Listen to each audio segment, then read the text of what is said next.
Nous avons euh, un code minier, un nouveau code minier, donc qui se veut un code qui va répondre à la problématique posée par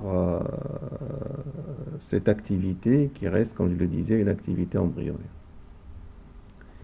Justement, nous avons travaillé avec nos partenaires, avec les autres départements ministériels, et nous avons maintenant un code minier qui va pratiquement changer à 100% le code que nous avons qui date des années 50. Et le deuxième niveau, c'est le niveau de la réorganisation du travail du ministère dans lequel nous avons créé une nouvelle direction de géologie.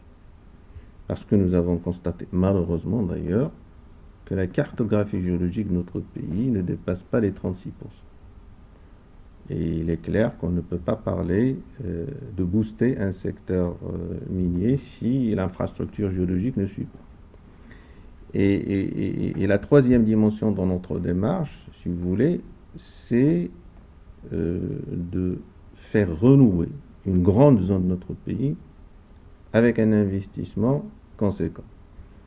Je parle en l'occurrence de la zone de la Cadetaf actuellement, qui est la zone de Tafila-Tfigui, qui est une zone qui fait 60 000 km² et qui reste dominée à 100% pratiquement par l'artisanat minier. Donc c'est cette démarche qui va nous permettre justement de booster ce secteur minier hors phosphate.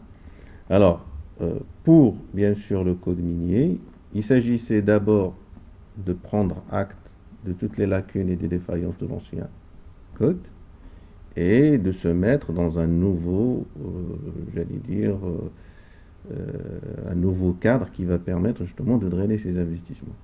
Alors il y a beaucoup de nouveautés. Bon, les plus importantes, c'est que nous avons déjà créé, si vous voulez, une phase qui s'appelle la phase d'exploration. C'est une licence d'exploration qui va permettre aux grands investisseurs de pouvoir, sur 2 ans, voire 3 ans, d'explorer les zones qui les intéressent sur des superficies qui sont très importantes. Actuellement, tout calcul fait, les distances d'exploration ne peuvent pas dépasser les 100 km². Avec le nouveau code, on pourrait être sur 2400 km², ce qui est énorme, ce qui est très important, ce qui va permettre justement aux grands investisseurs d'utiliser des moyens très importants, notamment l'exploration aéroportée.